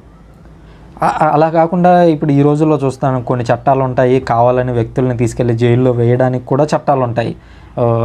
సరే, వాటి గురించి మనం ఇంకోసారి మాట్లాడుకుందాము. ఆ తర్వాత అంటున్నాడు ఈ మూడు మాటలు అబ్జర్వ్ చేసినట్లయితే, ఒకటి పరలోకమందున్న మా తండ్రి మీ నామం పవిత్రపరచబడును గాక, ఇదొక మాట. నీ రాజ్యం వచ్చును గాక అనేటువంటి రెండో మాట. నీ చిత్తం పరలోకంలో జరిగినట్లుగా భూలోకంలో జరుగును గాక అనేటువంటి ఈ మూడో మాట. ఈ మూడు కూడా దేవునికి సంబంధించినవి లేదా దేవుని రాజ్యానికి సంబంధించినటువంటి అంశాలు, డైరెక్ట్గా దేవునితో రిలేషన్ ఉన్నటువంటి అంశాలు. ఆ తర్వాత నుంచి మరో 3-4 పిటిషన్స్లో యేసుక్రీస్తు మన గురించి అనగా మానవుల కోణంలో నుంచి చెప్తున్నాడు. పరలోక జపం అనేది 2 భాగాలు. మొదటి భాగంలో దేవుని గురించి మాట్లాడుతుంది, రెండో భాగంలో నీ గురించి నా గురించి మాట్లాడుతుంది. ఇప్పుడు నీ గురించి నా గురించి చెప్పేటువంటి అంశానికి వచ్చాము. ఇందులో నేటికి కావాల్సిన మా అనుదిన ఆహారాన్ని మాకు దయచేయండి అంటున్నాడు. అంటే ఇక్కడ ఆహారాన్ని దయచేయండి అంటే చిన్నప్పుడు అనుకునే వాళ్ళం అనమాట. నేను చిన్నప్పుడు మా క్యాటగిజం అంటారు, చిన్నప్పుడు పరలోక జపాలు ఇట్లాంటి చిన్న చిన్న ప్రార్థనలన్నీ నేర్పించడానికి ఉపదేశం ఉంటారు. ఆ ఉపదేశి ఈ ప్రార్థనలు నేర్పించేటప్పుడు maybe 6th class 5th class ఆ టైంలో అనమాట. ఇది ఒక రకంగా చెప్పాలంటే అప్పుడు మీనింగ్ తెలియదు కాబట్టి జస్ట్ బట్టి కొట్టేవాళ్ళం. బట్టి కొట్టేటప్పుడు నానాటికి కావాల్సిన మా అన్నం మాకు నేటికి ఇవ్వండి. అరే నానాటికి కావాల్సిన అన్నాన్ని నాకు ఇచ్చేది మా తండ్రి కదా, మా నాన్న కదా, మధ్యలో ఎందుకు దేవుణ్ణి అడగాలి అనేటువంటి డౌట్ వచ్చింది. ఆ డౌట్ వచ్చినప్పుడు నేను వెళ్ళి మా నాన్నని అడిగాను, మరి అన్నం పెట్టేది నువ్వు కదా నాన్న, మరి దేవుణ్ణి ఎందుకని మనం అడగాలి అని అంటే ఆయన ఏం చెప్పాడంటే, ఇప్పుడు నేను పని చేస్తేనే మీకు ఎంతో కొంత ఆహారం అనేది పెట్టగలుగుతున్నాను, కాబట్టి అట్లా నాకు దయచేయాల్సిందిగా మీరు ప్రేయర్ చేస్తున్నారు అనేది ఇండైరెక్ట్ ప్రేయర్ అన్నట్టుగా మా నాన్న చెప్పాడు. సో ఇక్కడ మనం ఇంకా అర్థం చేసుకోవాల్సినటువంటి విషయం ఏంటంటే, మా అనుదిన ఆహారం అంటే అది ఓన్లీ ఫుడ్ గురించి కాదు. అంటే నేను అప్పుడు చిన్నపిల్లాన్ని కాబట్టి బహుశా నాకు అర్థం కావాలని మా నాన్న అన్నం గురించి చెప్పాడు, దేవుడు కూడా మనకు అర్థం కావాలని అన్నం గురించి చెప్పాడు. బట్ ఇక్కడ అన్నీ పెట్టేయచ్చు. ఈ పిటిషన్లో మనకు కావాల్సినవన్నీ పెట్టేసేయచ్చు. ఉదాహరణకి ఇదిగోండి, మాకు కావాల్సిన అనుదిన ఆహారాన్ని మాకు దయచేయండి, మాకు కావాల్సినటువంటి అనుదిన శాంతిని మాకు దయచేయండి, మాకు కావాల్సినటువంటి అనుదిన మీకు ఏ అవసరమైతే ఉందో ఆల్మోస్ట్ అన్ని పిటిషన్స్ దీని కింద వచ్చేస్తాయి. సో ఇది ఆహారం అనేటువంటి ఒక్క కోణంలో నుంచి ఆలోచించవద్దు. మీకు ఏదైతే అవసరం ఉందో ఆ అవసరాలన్నీ ఆల్మోస్ట్ ఈ పిటిషన్ కింద వచ్చేస్తాయి అనే విషయాన్ని మనం గుర్తుంచుకోవాలి. మీకు యూత్ అయితే సెల్ ఫోన్ కావాలేమో, మాకు సెల్ ఫోన్ కావాలి, మీరు దేవుడిని అడుగుతారు, దేవుడు ఏదో ఒక రకంగా మీ తల్లిదండ్రులకి ఆ డబ్బును దయచేస్తాడేమో, నాకు తెలియదు, నేను ఎగ్జాక్ట్గా చెప్పలేను. సో అట్లనమాట. ఈ 11వ వచనం అయిపోయిన తర్వాత 12వ వచనంలో మాకు అప్పుపడిన వారిని మేము క్షమించినట్లు మా అప్పులను మీరు క్షమించండి. ఇప్పుడు అప్పులు అని అంటే లిటరల్గా సృజన్ సింగ్ అనేవాడు పలాని వ్యక్తికి ఒక 50,000 ఇవ్వాలి, ఆ 50,000 ఇవ్వమని ఆ అప్పుల గురించి దేవుడు మాట్లాడట్లేదు. అప్పులు ఇన్ ద సెన్స్ పాపాలు. ఆ రోజుల్లో యేసుక్రీస్తు ఉన్నటువంటి ఆ యూదా సమాజంలో ఎలా ఉండేదంటే పాపం అనేది ఒక అప్పుగా పరిగణించేవారు, దేవునికి అప్పుగా పరిగణించేవారు. అంటే నేను సృజన్ అనేవాడు ఒక పాపం చేస్తే నేను వెళ్ళి ఒక గొర్రెనో ఎద్దునో అట్లాంటి వాటినో బలి అర్పించాల్సి ఉంటుంది. అది ఒక అప్పు అనమాట, దేవునికి ఇవ్వాల్సినటువంటి అప్పు. ఇక్కడ యేసుక్రీస్తు ఏమని చెప్తున్నారంటే, మీరు ప్రతిసారి మీరు ఏదన్నా పాపం చేస్తే మీరు వెళ్ళి దేవునికి ఆ అప్పు తీర్చేస్తే ఆ పాపం గురించి మీరు ప్రేయర్ చేసేస్తే పోతుంది అనుకుంటున్నారు. బట్ ఇప్పటి నుంచి అలా కాదు, ఇప్పుడు మారింది పరిస్థితి. ఇదిగో మా యుద్ధ అప్పుపడిన వారిని మేము క్షమించాలి అనగా, నా పట్ల ఎవరైనా రాంగ్ డూయింగ్స్ చేస్తే, ఎవరైనా సరే నాకు అన్యాయం చేస్తే నేను వారిని క్షమించగలగాలి. నేను వారిని క్షమించినప్పుడు నువ్వు నా పాపాలను క్షమించు దేవా అని దీంట్లో చెబుతూ ఉన్నాం. అందుకని పరలోక జపంలో చెప్పేటప్పుడు నోటికి వచ్చినట్లుగా నానాటికి కావాల్సిన మా అన్నం మాకు నేటికి వండి మా యుద్ధ అప్పుపడిన వారిని మేము మన్నించినట్లు మా అప్పులను మీరు మన్నించారు, ఇది నోటితో చెప్పేయద్దు. అక్కడ ఆ మాట చెబుతూ ఉన్నప్పుడు మనం ఏం చేయాలంటే, మనకి ఎవరైతే అన్యాయం చేశారో వాళ్ళని మనం క్షమించగలగాలి అనేది ఇక్కడ అసలు ఉద్దేశం. ఆ తర్వాత అంటూ ఉన్నాడు, మమ్ము శోధనలో చిక్కుకోనియకుండా దుష్టుని నుంచి రక్షింపము. అంటే ప్రతిసారి కూడా మనం శోధనలో పడిపోతూ ఉంటాం. ఆ రోజు అవ్వ ఏ విధంగా అయితే పడిపోయిందో ఈరోజు కూడా మనం శోధనలో పడుతూ ఉంటాము, పాపాలు చేస్తూ ఉంటాము. బట్ ఎప్పుడైనా సరే పాపం చేస్తున్నటువంటి ఆ క్రమంలో, పాపం చేయబోయేటువంటి ఆ క్రమంలో మీరు ప్రేయర్ చేస్తే అక్కడ నుంచి మీరు తప్పించుకోవచ్చు అనేది యేసుక్రీస్తు ఆల్రెడీ ప్రూవ్ చేశాడు. ఎట్లాగా ఆయనకు 3 శోధనలు వచ్చినాయి. 3 శోధనలు వచ్చినప్పుడు ఆయన లిటరల్గా బైబిల్లో దేవుడు చెప్పినటువంటి మాటలను కోట్ చేశాడు. తద్వారా అదొక స్మాలెస్ట్ ప్రేయర్ లాంటిది, లేదా దేవుని మాటలను నెమరు వేయడం లాంటిది. అట్లాంటి దాంతో దాన్ని జయించగలిగాడు. అట్లాగే మమ్మల్ని శోధనలో చిక్కుకోనీయకుండా రక్షించండి. ఏ విధంగా రక్షించాలి? ఆ క్షణంలో మేము ప్రేయర్ చేసేలాగా మమ్మల్ని ప్రోత్సహించండి, ఆ క్షణంలో మేము దాన్ని జయించేలాగా మీ శక్తిని ప్రసాదించండి అని ఇక్కడ మనం ప్రార్థన చేస్తూ ఉన్నాము. ఇంకో విషయం ఏంటంటే, ఇక్కడ ఈ మధ్య కొంతమంది ప్రొటెస్టెంట్ సోదరులు పోప్ ఫ్రాన్సిస్ పరలోక జపాన్ని మార్చాడు అని చెప్పి కొంతమంది అంటూ ఉన్నారు. నిజమే, పోప్ ఫ్రాన్సిస్ పరలోక జపంలో ఒక పదాన్ని కొంచెం మార్చారు. అయితే ఆ పదంలో ఉన్నటువంటి ఆ మార్పు అనేది దేవుడు తీసుకొచ్చినటువంటి ఆ మాటకి ఈయన వ్యతిరేకంగా చేయలేదు. ఇక్కడ ఏమని అన్నాడంటే, పరలోక జపంలో సాధారణంగా మనం చెప్పేటప్పుడు ఏమని అంటామంటే మమ్ము శోధనలో పడనీయక అంటాము. మమ్ము శోధనలో పడనీయక అంటే దేవుడే అక్కడ శోధనలో పడేస్తున్నాడు మనల్ని? లేదు కదా, దేవుడు మనల్ని శోధనలో పడేయడు. ఎందుకంటే బైబిల్ గ్రంథం ఆల్రెడీ చెప్తుంది దేవుడు ఎవరిని శోధింపడు అని చెప్తుంది. మరి మనం ప్రేయర్లో ఏమని చేస్తాం? పరలోక జపంలో మమ్ము శోధన ఏదో పడనివ్వక అంటాం. అంటే ఆయన పడేయట్లేదు కదా, మనం పడిపోతున్నాం. యాక్చువల్గా యేసుక్రీస్తు చేసినటువంటి అరమాయిక్ ప్రార్థనలో మేము శోధనలో పడనీయక అని ఉంది. అంటే అది మన స్వచిత్తం, పాపంలో లేదా ఒక శోధనలో పడాలా లేదా అనేది నీ మీద డిపెండ్ అయి ఉంటుంది అది. బట్ అది దేవుడి మీద డిపెండ్ అయ్యి లేదు. ఎప్పుడైతే నువ్వు పాపంలో పడిపోతూ ఉంటావు అప్పుడు నువ్వు ప్రేయర్ చేస్తే దేవుడు నీకు సాయం చేస్తాడు. అంతే తప్ప దేవుడు నిన్ను ఆ శోధనలో తోసేయడు. కాకపోతే దేవుడు కొన్నిసార్లు నిన్ను శోధించడానికి సైతానికి అవకాశం ఇస్తాడు. ఇప్పుడు యోబుకి అవకాశం ఇచ్చాడు, అంటే యోబు విషయంలో సైతానికి అవకాశం ఇచ్చాడని నువ్వు వెళ్ళి శోధించు కావాలంటే అతను గెలుస్తాడు అని, అంటే దేవుడు మన మీద నమ్మకంతో అట్లాంటి ఒక టెస్ట్ పెడతాడు. ఇప్పుడు అది ఎట్లాంటిదంటే సింపుల్గా చెప్పాలంటే ఒక 6 నెలలు చదువు చెప్పిన తర్వాత పరీక్షలు పెడతారు. సో అట్లాగే దేవుడు కూడా మనకు పరీక్షలు పెట్టొచ్చు. దాని అర్థం దేవుడు మనల్ని తోసేస్తున్నాడు అని కాదు. ఆ విషయాన్ని మనం ఇక్కడ అర్థం చేసుకోవాలి. పోప్ ఫ్రాన్సిస్ చేంజ్ చేసింది ఏంటంటే మమ్ము శోధనలో పడనీయక అనేటువంటి ఆ ట్రాన్స్లేషన్లో తప్పు వచ్చింది. ఒరిజినల్ అరమాయికులో తప్పు లేదు. అది మనం చేసుకున్నటువంటి ట్రాన్స్లేషన్లో మేము శోధనలో పడనీయకుండా అని ఉంటే మమ్ము శోధనలో పడనీయకుండా అని ఉంది. సో అది రాంగ్. ఇప్పుడు ఈవెన్ ఈ బైబిల్లో కూడా అట్లాగే ఉంది, మమ్ము శోధనలో చిక్కుకోనియక అని ఉంది. మేబీ ఫ్యూచర్ వెర్షన్స్లో దీన్ని అప్డేట్ చేస్తారు. ఈరోజు నేను చెప్తున్నాను, మేబీ తర్వాత ఎడిషన్ జరిగినప్పుడు దీన్ని చేంజ్ చేస్తారేమో చూడండి. మీరు కూడా మేబీ మార్చే అవకాశాలే ఉంటాయి. సో మమ్ము శోధనలో పడనీయకుండా అని కాకుండా మేము శోధనలో పడనివ్వకుండా, అది మా స్వచిత్తం, మేము పడిపోతున్నాం. బట్ మీరు దీని మీద ఆల్రెడీ ఒక ఫుల్ ప్లేడ్జ్డ్ వీడియో చేశాను, ఆ లింక్ పైన ఇస్తాను. పోపు గారు అక్కడ ఏం చెప్పారు, ఏముంది అనేది కూడా ఆ వీడియోలో క్లియర్గా ఎక్స్ప్లెయిన్ చేశాను. దాన్ని ఒకసారి ఆ తర్వాత గమనించినట్లయితే, పరులు చేసిన దోషాలను మీరు క్షమిస్తే పరలోకమందుల మీ తండ్రి మీ దోషాలను క్షమించును. అట్లాగే పరులు చేసినటువంటి తప్పులను మీరు క్షమించకపోతే దేవుడు కూడా మీ పాపాలను క్షమించడు అని చెప్తున్నాడు. కాబట్టి ఈరోజు మనం నేర్చుకోవాల్సింది ఏంటంటే ఇతరులను మనం క్షమించడం నేర్చుకోవాలి. ఇది పరలోక ప్రార్థన యొక్క వివరణ. ఈ పరలోక ప్రార్థనలో మీరు నేర్చుకున్నటువంటి అంశాలను 4 వాక్యాల్లో రాసి నాకు పంపించాల్సి ఉంటుంది. స్క్రీన్ మీద కనిపిస్తున్నటువంటి నెంబర్కు మీరు పంపించవచ్చు. ఇది మీకు మొదటి ప్రశ్న. ఇంకా దాని తర్వాత యేసుక్రీస్తు మాట్లాడుతున్నటువంటి మరొక అంశం ఉపవాస విధానం. మొదటగా దాన ధర్మాల గురించి మాట్లాడాడు, ప్రార్థనా విధానం గురించి మాట్లాడాడు, మూడవదిగా ఉపవాసం గురించి మాట్లాడుతున్నాడు. ఇక్కడ ఏమని చెప్తున్నాడు, మీరు ఉపవాసం చేసేటప్పుడు వేషధారులాగా మీరు నీరసించిపోయి అబ్బా నేను ఈరోజు ఉపవాసం ఉన్నానండి ఇట్లా మీరు ఓవర్ యాక్షన్ చేయొద్దు. మీరు ఇట్లా ఓవర్ యాక్షన్ చేయకుండా మీరు ఎలా ఉండాలంటే తలకు నూనె రాసుకొని ఉపవాసం చేసేటప్పుడు మీరు మీ మొహంలో గ్లో కనపడాలి. రోజు తినేదానికంటే వీడు ఇంకా ఈరోజు డబల్ తిన్నాడురా అని అనిపించాలి. అలా ఉండాలి. ఎందుకంటే అది రహస్యంగా చేయాలి. ఎందుకంటే యేసుక్రీస్తు 18వ అధ్యాయంలో చెప్తున్నాడు, అదృశ్యుడై ఉన్నటువంటి తండ్రిని నిన్ను గమనిస్తాడు.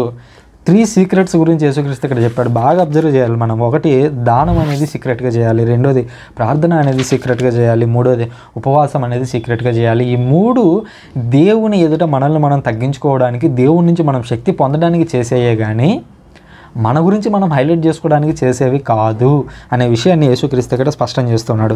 కాబట్టి నువ్వు ఉపవాసం చేసేటప్పుడు నువ్వు ఎలా ఉండాలంటే నీ మొహం అనేది వెలిగిపోతుండాలి. రోజుతో పోలిస్తే నువ్వు ఇంకా యాక్టివ్గా ఉండేలాగా నిన్ను నువ్వు ప్రజెంట్ చేసుకోవాలి. యాక్టివ్గా ఉంటావు అని నేను అనలేను, ఎందుకంటే తినకపోతే ఎవరికైనా నీరసం వస్తుంది. బట్ నువ్వు కనిపించడానికి అలా కనిపించకూడదు. కావాలని జనరల్గా నీరసించిపోతే మనం దానికి ఏం చేయలేము.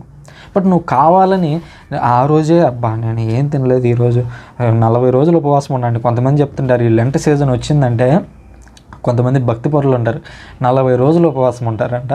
40 రోజుల్లో వాళ్ళు ఎంత చేంజ్ అయిపోయారనేది వాళ్ళు అప్డేట్స్ ఇస్తుంటారనమాట స్టేటస్లో. 29th డే ప్రేయర్, ఏమో fasting prayer, 30th day fasting prayer, రోజుకి మొహం చిక్కిపోతుంటుంది అనమాట. సో ఇట్లాంటి ఓవర్ యాక్షన్లు మీరు చేయొద్దు, యాక్షన్లు చేయొద్దు. మీరు ఇట్లా చేస్తే మేబీ భూలోకంలో మీకు ఆస్కార్ అవార్డు వస్తుందేమో కానీ పరలోకంలో ఏమి రాదు అని యేసుక్రీస్తు చెప్తున్నట్లుగా మనం చూస్తున్నాం. ఇంకో విషయం ఏంటంటే ఉపవాసం అంటే సాధారణంగా మనం ఏమో ఆలోచిస్తామంటే ఒక పూట లేదా 2 పూటలు తినకుండా ఉంటే అదే ఉపవాసం అని భావిస్తాం. బట్ లిటరల్గా యేసుక్రీస్తు చెబుతున్నటువంటి లేదా దేవుడు కోరుతున్నటువంటి ఉపవాసం అనేది నువ్వు తిండి మానుకోవడం కాదు. నువ్వు తిండి మానుకుంటే ఏమవుతుంది, మహా అయితే దేవుని మీద కాన్సన్ట్రేట్ చేయడానికి ఒక 5 నిమిషాలు, 1 గంట, 2 గంటల్లో నువ్వు కాన్సన్ట్రేట్ చేయగలవు. తర్వాత నువ్వు తినాల్సిందే కదా, ఒక రోజు ఆగుతావు, చచ్చినట్టు తినాల్సిందే, తినకపోతే చచ్చిపోతావు. సో అట్లాంటప్పుడు దేవుడు కోరుకునేటువంటి ఉపవాసం ఏంటి అనేది యెషయా గ్రంథంలో దేవుడు చెప్తాడు. యెషయా గ్రంథం 58వ అధ్యాయంలో అంటాడు, మీరు ఉపవాసం ఉంటున్నప్పుడు రెల్లు కాడవలే వంగుదురు, బూడిద మీదను గోనె సంచి మీదను పరుండెదరు, ఇట్టిది నాకు ఉపవాసం అనిపించుకోదునా. మీరు ఉపవాసం ఉంటారయ్యా, వాళ్ళతో వీళ్ళతో గొడవలు పడుతున్నారు. మీరు ఉపవాసం ఉంటున్నారు, మొహం మార్చుకుంటున్నారు, ఉపవాసం ఉంటున్నారు, మీ కంఠస్వరం పరలోకానికి వినపడేటట్టుగా మీరు అరుస్తూ ఉన్నారు, ఉపవాసం ఉంటున్నారు, మీ లాభాన్ని మీరు చూసుకుంటున్నారు, ఉపవాసం ఉంటున్నారు, మీ పనివారిని మీ కింద ఉన్న వారిని పీడించుకొని చంపుకొని తింటున్నారు, ఉపవాసం ఉంటున్నారు, రెల్లు కాడవలే వంగిపోయి బాబోయ్ ఈరోజు నేను ఉపవాసం ఉన్నానండి అంటారు. దాని అయిపోయిన తర్వాత బూడిద మీద పోసుకొని అబ్బా నేను ఉపవాసం ఉన్నానని ఓవర్ యాక్షన్ చేస్తారు. ఆ తర్వాత గోనె సంచి మీద పడుకొని ఉండి నేను ఉపవాసం చేస్తున్నానని అంటున్నారు. అయ్యో, ఇట్లాంటివన్నీ ఉపవాసాలు అనిపించుకుంటాయా? ఇవన్నీ నాకు ప్రీతి కలిగిస్తాయా? 6వ వచనంలో అంటున్నాడు, నేను ఇష్టపడే ఉపవాసం ఇది. ఏంటది? మీరు అన్యాయపు బంధనములను విప్పుడు, ఇతరుల మెడ మీదకి ఎత్తిన కాడిని తొలగింపుడు, పీడితులను విడిపించండి, వారికి ఎట్టి బాధలు పెట్టకండి, ఆ భోజనం లేదని మీ దగ్గరికి వచ్చిన వారికి అన్నం పెట్టండి, ఇల్లు వాకిరి లేని వారికి ఆశ్రయం ఇవ్వండి, బట్టలు లేని వారికి దుస్తులు ఇవ్వండి, మీ బంధువులకు సహాయం నిరాకరించొద్దు. ఇది నేను ఇష్టపడేటువంటి ఉపవాసము. అప్పుడు నా కృప ప్రాతకాల సూర్యుని వలె మీ మీద ప్రకాశించును అని చెప్తున్నాడు. అంటే నిజమైన ఉపవాసం అంటే నువ్వు తిండి మానేస్తే జరిగేటువంటి ఉపవాసం కాదు. ఉపవాసం అంటే నువ్వు ఇతరులకు సహాయపడాలి. అది దేవుడు కోరుకునేటువంటి అసలైన ఉపవాసం. అంటే నువ్వు సాయం చేస్తున్నావు అనుకో, రోజుకొకరికి సాయం చేసావు అనుకోండి, అప్పుడు నువ్వు రోజు ఉపవాసం ఉన్నట్టే లెక్క. అందుకనే చూడండి, మత్తయి సువార్త 25వ అధ్యాయం చివరి వచనాల్లో దేవుడు చెప్తాడు, నువ్వు సహాయం చేయలేదు నేను నీ దగ్గరకు వచ్చినప్పుడు, నేను నీ దగ్గరికి ఆకలి అని వచ్చాను, నువ్వు నాకు అన్నం పెట్టలేదని అంటాడు. అంటే నువ్వు ఎవడైనా సరే ఒక పేదవాడికి తిండి లేని వాడికి తిండి పెట్టావంటే అది నువ్వు దేవునికి పెట్టినట్లు. అంటే నువ్వు ఆల్రెడీ అక్కడ ఉపవాసం ఉండి ఇంకొకరికి పెడుతున్నావు, అది దేవునికే పెడుతున్నావు అనే విషయాన్ని యేసుక్రీస్తు 25వ అధ్యాయంలో స్పష్టం చేస్తాడు. సో అట్లాగే ఈ ఉపవాసం అనేది మీరు ఈ విధంగా చేయాలి అనేటువంటి విషయాన్ని మీరు గుర్తించాల్సి ఉంది. ఇక్కడ మీకు రెండవ ప్రశ్న ఏమిటంటే, దాన ధర్మాల గురించి మాట్లాడాం. కోవిడ్ సమయంలో దాన ధర్మాల గురించి మనం బాగా అబ్జర్వ్ చేసాం. ఆ దాన ధర్మాలు చాలామంది చూపించుకోవడానికి, తాము చేసేటువంటి కార్యక్రమాలను చూపించుకోవడానికి, అసలు ఇంకా కామెడీ ఏంటంటే ఒక కేంద్ర మంత్రి చిన్న ఒక ప్యాకెట్ని తీసుకొని ఒక ముసలాంకి ఇస్తూ దాని ఫోటో తీసి పెట్టారు. దానికి మళ్ళీ 2-3 చేతులు పట్టుకోవటాలు. ఫేస్బుక్లో అప్పుడప్పుడు మనం చూస్తూనే ఉంటాం. 2 అరటిపళ్ళు ఇస్తారు, ఆ 2 అరటిపళ్ళ మీద 4 చేతులు ఉంటాయి. సో ఇట్లాంటి ఉపవాసాలను మీరు చూసి ఉంటారు.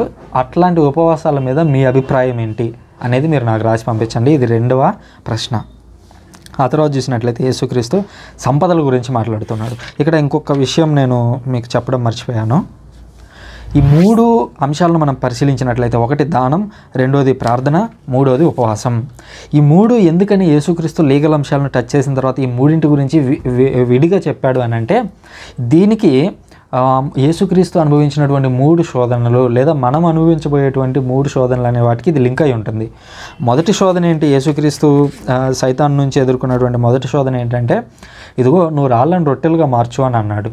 ఇక్కడ యేసుక్రీస్తు దానికి ఒక ఆన్సర్ చూపిస్తున్నాడు. దాన ధర్మాలు, ఆ తిండి అనేది నువ్వు తినడానికి తయారు చేసుకోవడం మాత్రమే కాదు, నువ్వు ఇతరులకు దానం చేయాలి. ఆ విధంగా నువ్వు మొదటి శోధనను జయించగలవు. రెండో శోధన ఏమన్నాడు? దేవాలయం పైనకి తీసుకెళ్ళి పైనుంచి కిందకు దూకి దేవుడు నీకు సహాయం చేస్తాడు అని అన్నాడు. అట్లాంటి శోధనలు మనకు ఎదురైనప్పుడు మనం ఏం చేయాలి? ఇదిగో ప్రార్థన, రెండవ అంశం. ప్రార్థన ద్వారా దాన్ని జయించగలగాలి. సైతానుడు కొన్నిసార్లు మనం ఊహించలేనంత పెద్ద గిఫ్ట్లు ఇస్తాడు, బట్ దాన్ని నువ్వు ఎలా జయించగలవు అని అంటే, ఇదిగో నువ్వు ప్రార్థన ద్వారా దాన్ని జయించగలవు అనే విషయాన్ని ఇక్కడ స్పష్టం చేస్తున్నాడు.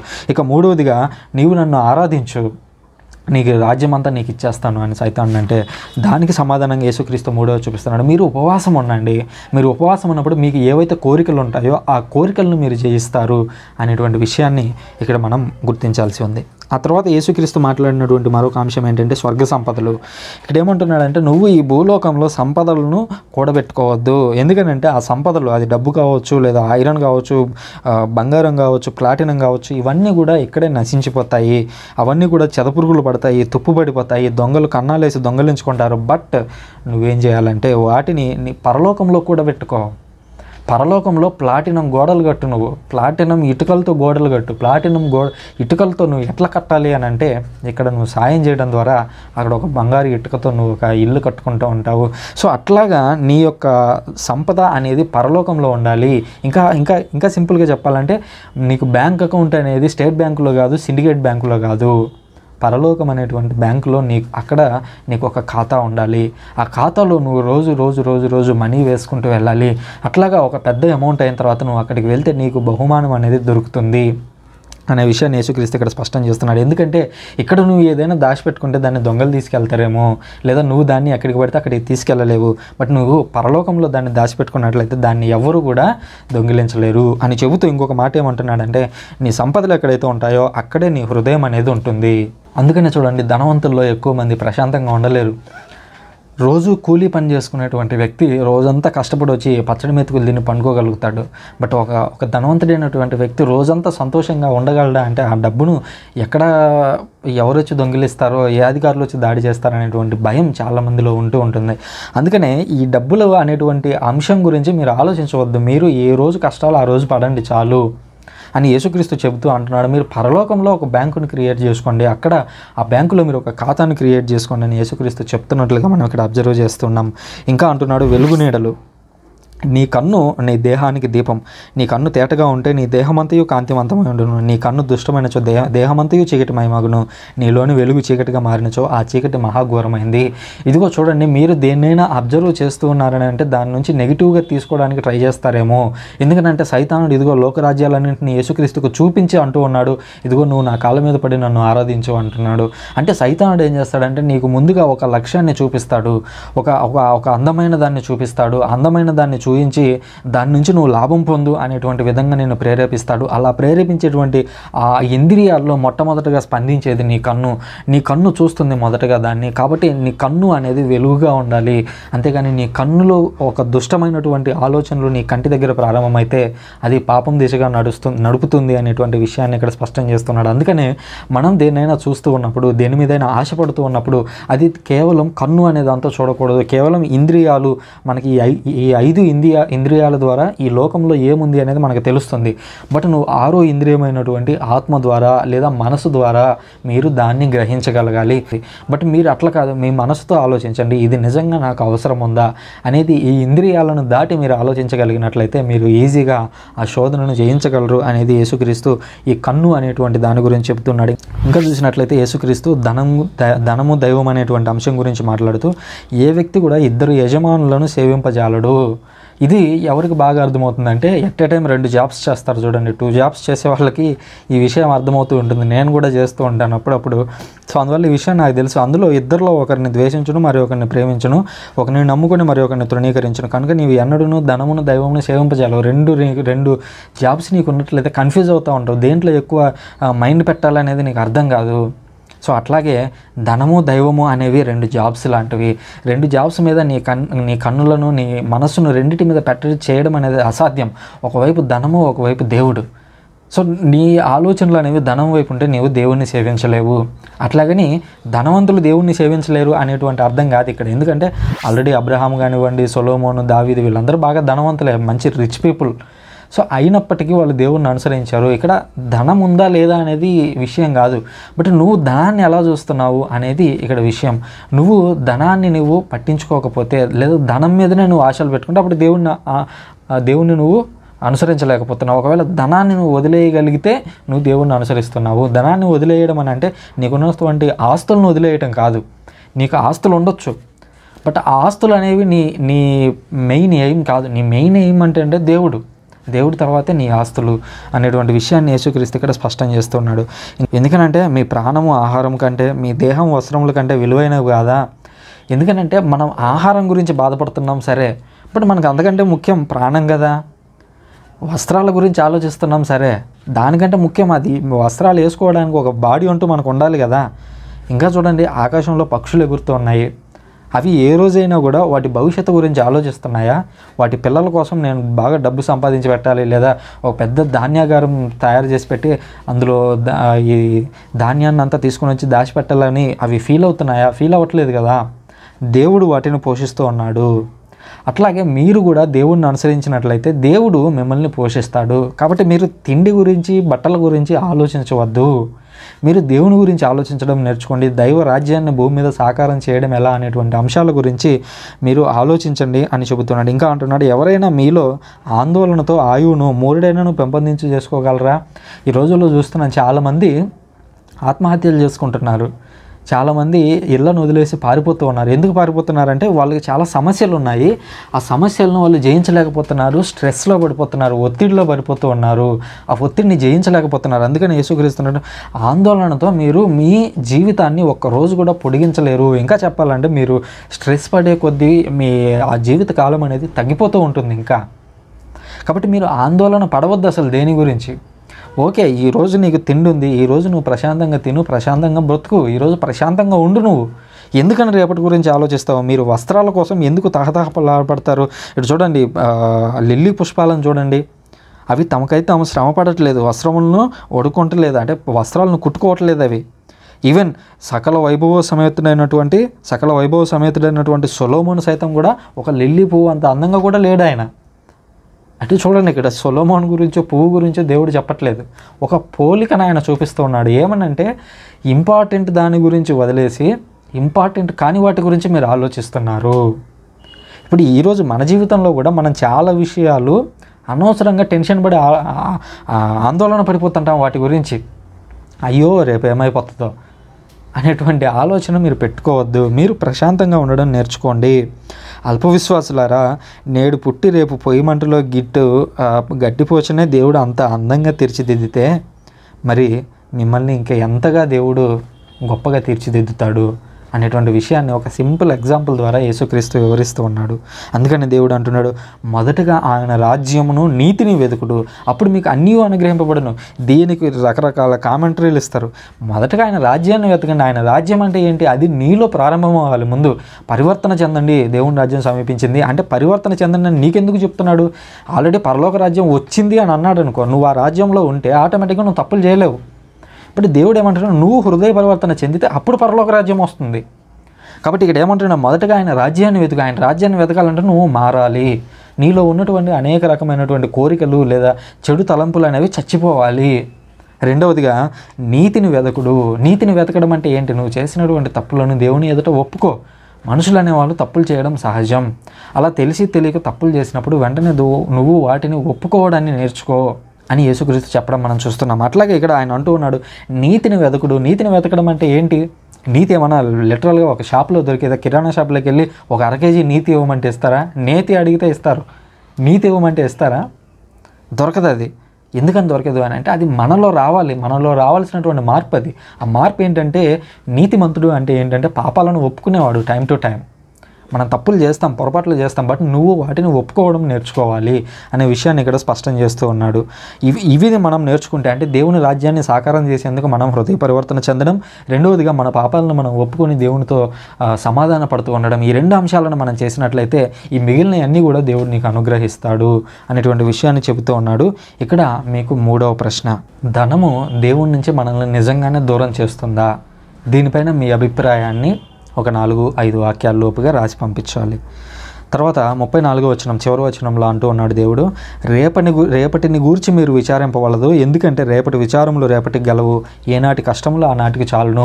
దీనికి ఒక స్పెషల్ కామెంటరీ అవసరమేమో. ఎందుకనంటే మన బ్రెయిన్ 100లో సాధారణంగా సైంటిస్టులు చెప్పేది ఏంటంటే మనకున్నటువంటి 100% బ్రెయిన్లో మనం మహా అయితే వాడేది 1-2% మాత్రమే అని చెప్తారు.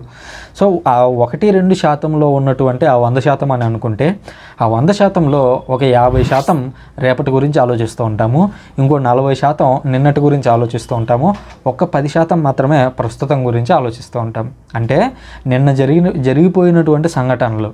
ఉదాహరణకు మా నాన్న 2015లో చనిపోయాడు. 2015లో చనిపోయినప్పుడు నేను దానికే స్టిక్ అయిపోయి జీవితాంతం ఇక మా నాన్నను తలుచుకుంటూ బాధపడుతూ ఉండాలా? ఇది అందరికీ వర్తిస్తుంది. భర్తను కోల్పోయిన స్త్రీ ఉంటారు, భార్యను కోల్పోయినటువంటి భర్తలు ఉంటారు, అన్న చెల్లెళ్ళు, అక్క తమ్ముళ్ళు, ఇట్లా చాలామంది వాళ్ళ తల్లిదండ్రులు కోల్పోయిన వారు, వీళ్ళందరూ కూడా ఈ కేటగిరీలోకి వస్తారు. సో నిన్న నీకు ఒక నష్టం అనేది జరిగింది, లేదా నువ్వు ఆస్తులను కోల్పోయావు, నీ సన్నిహితులను కోల్పోయావు, లేదా ఇంకేదో నష్టం జరిగింది. ఈ నష్టం అనే దాంతోనే నిన్నట్లో నువ్వు స్ట్రక్ అయిపోయి ఉన్నావు. నేను మా నాన్న చనిపోయాడు, నేను దీంట్లోనే ఇరుక్కొని పోయి ఉండాలా, మా నాన్నతో పాటే నేను కూడా సమాధి అయిపోవాలా, నేను జీవించే ఉంటాను, బట్ నా ఆలోచనలన్నీ కూడా మా నాన్నతో సమాధి అయిపోతే అప్పుడు ప్రయోజనం ఏముంది? దేవుడు కొడుకున్నటువంటి రాజ్యం అనేది దాంతో సాధ్యమవుతుందా? కాబట్టి మనకి ఏదైనా నష్టం జరిగినప్పుడు నిన్న నష్టం జరిగింది, దాని గురించి ఆ రోజంతా ఆలోచించే అవసరం అయితే, బట్ దాన్ని అంతటితో వదిలేయి. ఎందుకంటే నువ్వు ఏదైతే తిరిగి సాధించగలవో దాని గురించి నువ్వు తిరిగి ఈరోజు ఆలోచిస్తే మళ్ళీ ఉపయోగం ఉంటుంది. బట్ ఒక వ్యక్తి చనిపోయాడు అని అంటే దాన్ని నువ్వు తిరిగి సాధించడం అనేది అది ఇంపాసిబుల్. కాబట్టి నువ్వు దాని గురించి ఆలోచించొద్దు. ఇంకా నువ్వు భవిష్యత్తు గురించి ఆలోచించే అవసరమైతే, అంటే ఎస్టర్డేలో ఒక 40% నువ్వు స్పెండ్ చేస్తున్నావు అని అనుకుంటే ఆ 40%కి అవసరమైతే భవిష్యత్తుకి లేదా నేటికి అనగా ప్రస్తుతానికి మార్చుకో. కానీ నువ్వు ఇంకా వెనకనే మెయిలిపోయి ఉండవద్దు. దానివల్ల 1% కూడా ప్రయోజనం ఉండదు అనే విషయాన్ని మనం ఇక్కడ గుర్తించాలి. ఇంకా రేపటి గురించి ఆలోచిస్తుంటాం. అయ్యో రేపేమవుతుందో, ఇదిగో నేను పలాని పని ఈరోజు చేశాను, దీని ఫలితం రేపు రాబోతూ ఉంది, కాబట్టి రేపు ఏమవుతుందని ఈ రోజు కంటే రేపటి గురించి ఇంకా టెన్షన్ ఎక్కువ పడిపోతూ ఉంటాం. సో ఇట్లాంటి టెన్షన్స్లో మీరు పడదు. రేపటి గురించి మీరు అసలు ఆలోచించొద్దు. ఎందుకంటే రేపటి కష్టాలు మీకు ఉన్నాయి, రేపటి విచారాలు రేపటికి ఉన్నాయి, రేపటి ఆనందాలు రేపటికి ఉన్నాయి. బట్ కాబట్టి మీరు వాటి గురించి ఆలోచించొద్దు. మీరు ఈ రోజు గురించి ఆలోచించండి, ప్రస్తుతం గురించి ఆలోచించండి. ప్రస్తుతంలో మీరున్నటువంటి కుటుంబంలో సంతోషాన్ని ఎలా నింపగలరో ఆలోచించండి. అందుకనే చూడండి, కుటుంబాల్లో సంతోషం ఎప్పుడు వస్తుంది అని అంటే వాళ్ళు భవిష్యత్తు గురించి ఆలోచిస్తే రాదు. వాళ్ళు ఎప్పుడు కూడా ప్రజెంట్ గురించి ఆలోచించాలి. ప్రజెంట్లో నా కుటుంబం ఎలా ఉంది, భవిష్యత్తులో ఎలా ఉంటుంది తీసి పక్కన పెట్టు. మళ్ళీ ఇక్కడ ఇంకో విషయం ఏంటంటే భవిష్యత్తు గురించి ఆలోచించకూడదా, భవిష్యత్తుకు ప్రణాళికలు వేసుకోకూడదా అంటే అది కరెక్ట్ కాదు.